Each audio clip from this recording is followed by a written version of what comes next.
त्रिभुवने कुलरामभूत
नितं मनगपि मनो न विकारमार्गं कल्पात् कालमरुताचलिताचलेन किं मन्दरादिशिखरं चलितं कदाचित्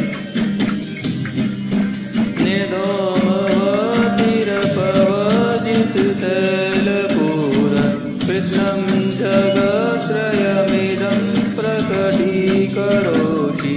गम्यो न जातु मरुतां चलिताचलानां दिवो परस्तवमसिनाथ जगत्प्रकाश न तं कदाचिदुपयासि नरामुगम्य पथीकरोषि सहसायुगपजगन्ति नम्बोदरोदरनिरोधमहाप्रभाव सूर्यातिशायि महिमासि मुनिर्लोके नित्योदयं दलितमोहमहान्धकारं गम्यं न राहुवदनस्य नवारिदानं विभ्राजते तव मुखाद्मनल्पकान्ति विद्योदय जगदपूर्वशशाङ्कबिम्बम् किं शर्वरीषु शशिनामविवस्वतव युष्मान्मुखेन्दुदलितेषु तवासुनाथ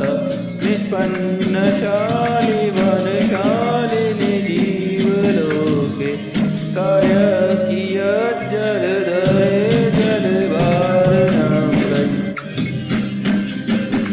ज्ञानं यथा त्वयि विभाति कृतावकाशं नैवं तथा हरिहरादिषु नायकेषु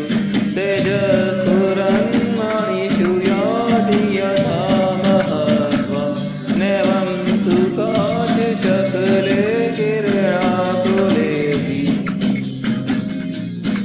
मन्ये वरं हरिहरादय एव दृष्टा दृष्टेषु येषु हृदयं त्वयितोषमेति किं वीक्षितेन भवता भुवि येन नान्यत् कश्चिन्मनोहरति नाथ भवातरेति त्रीणां शतानि शतशो जनयन्ति पुत्रा नान्यासुतं त्वदुपमं जननी प्रसूत सर्वादिशो ददति भानि सहस्ररश्मि प्रचेव दिग्जनयति स्फुरदंशुजालम् त्वमामनन्ति मुनयः परमं पुमांस मदिष्टवर्णममलं तमतः पुरस्तात् त्वमेव सम्यगुपलभ्यजयन्ति नित्यं नान्या शिव शिवपगस्तमुनीन्द्रपन्था त्वमावयं विभुमचिन्तमसङ्ख्यमाद्यं ब्रह्माणमीश्वरमनन्तमनङ्गकेतुं योगीश्वरं विदितयोगमनेकमेकं ज्ञानस्वरूपममलं सर्वगन्ति सन्ता बुद्धत्वमेव विबुधाचित्तबुद्धिबोधात् त्वं शङ्करोऽसि भुवनत्रयशङ्करस्त्वं दातासि धीरशिवमार्गविधेन्विधानं व्यक्तं त्वमेव भगवन् पुरुषोत्तमोऽसि तुभ्यं नमः त्रिभुवनाधिहराय नाथ तुभ्यं नमः श्रीसीतलामलभूषणाय तुभ्यं नमः त्रिजगत्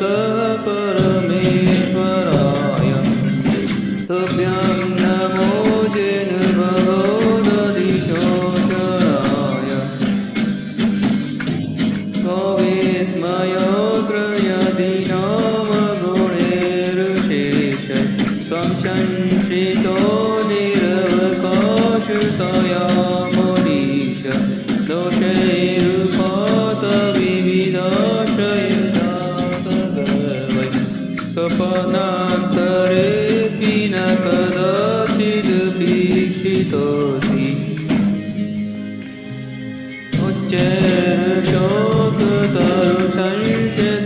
उच्चैर्शोकतरुसञ्चितमन्मयोः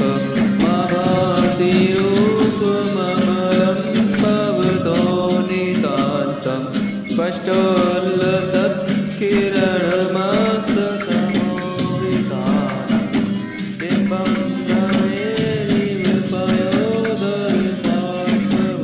गमेरिवपयोदर्शाश्ववर्ति सिंहासने विभ्राजते तव वपुकनकावदात बिम्बं विरद्विरद्दच्युतकावितानं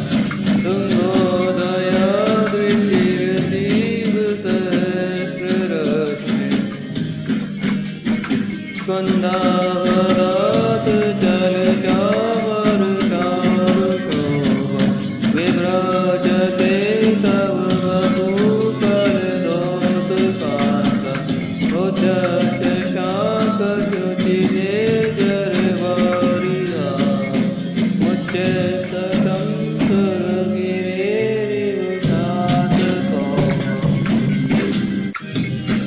छत्रत्रयं तव विभाति शशाङ्कान्त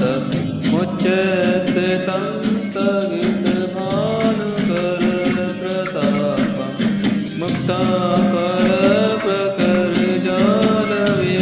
मुक्ताफलप्रकरजालविवृद्धशोभं प्रख्यापय त्रिजगतः परमेश्वरत्वम्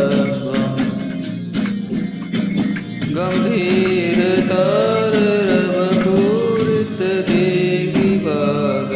त्रैलोक्ये लोकशुभसङ्गमभूतिदस्य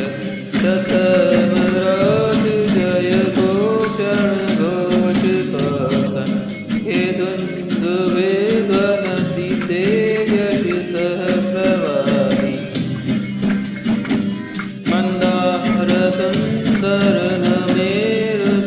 मन्दारसुन्दरनमेरुसुपारिजात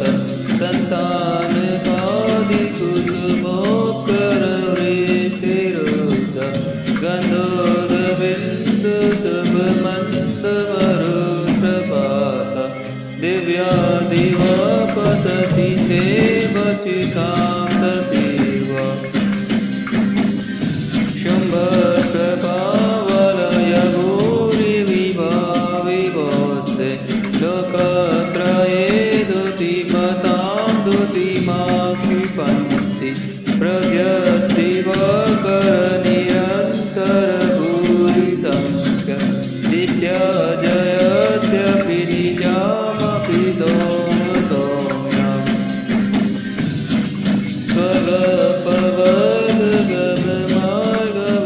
स्वगपवद्गममार्गविमार्गरेत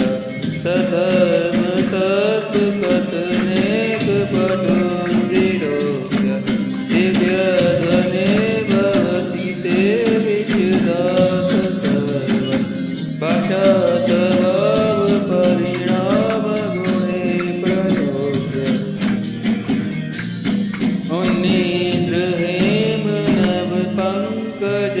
उन्नीन्द्रहेमनवपङ्कजपुञ्जकान्ति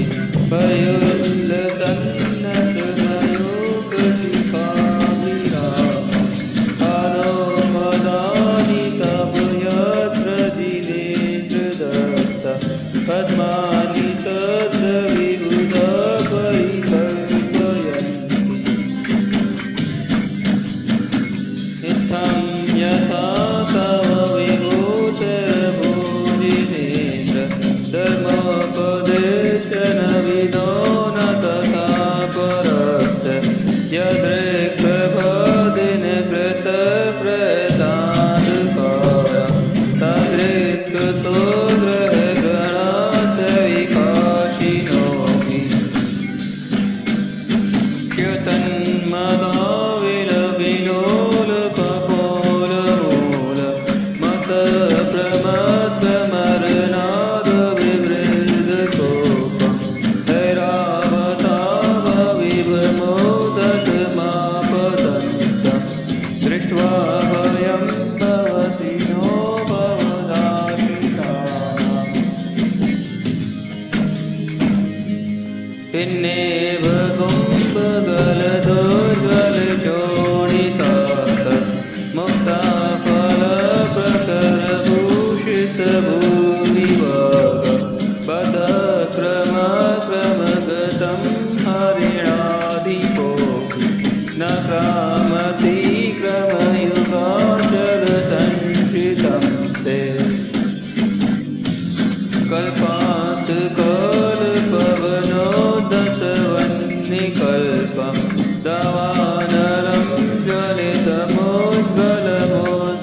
रक्तेशनं समदकोकिलकण्ठनीरं क्रोधोदतं फणिनमोत्फलमापतन्तम्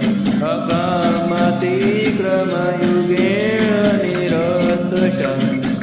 स्वनामनागधमनीर्यस्य पुंस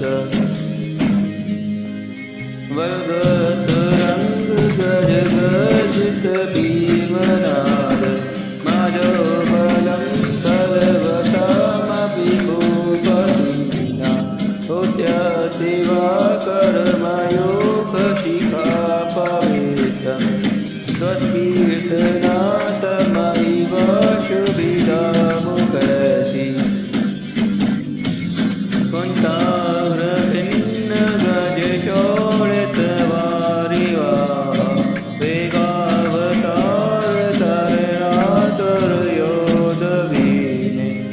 युते जयं विजितदुर्जय जय भाग्य तत्पादपङ्कजवनाक्षनिरोलवन्ते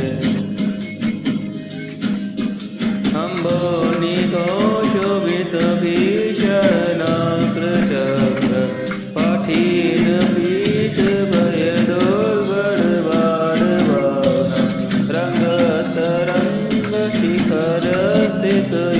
रङ्गतरङ्गशिखरस्थितयानपात्र रसं विहाय भवतात्मरणागजन्ति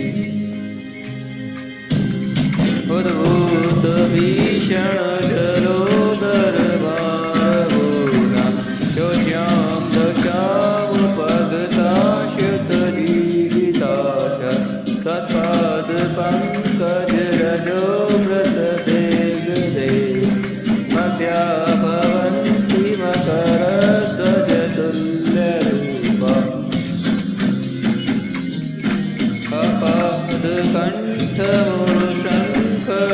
अपादकण्ठमुशङ्खलवेष्टिताङ्ग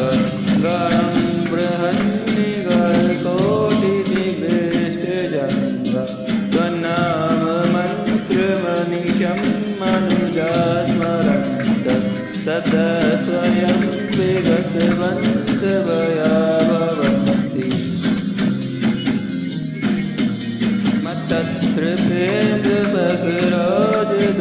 मत्तत्रिपेन्द्रभगराजदवानलाय सङ्ग्रामवारिधि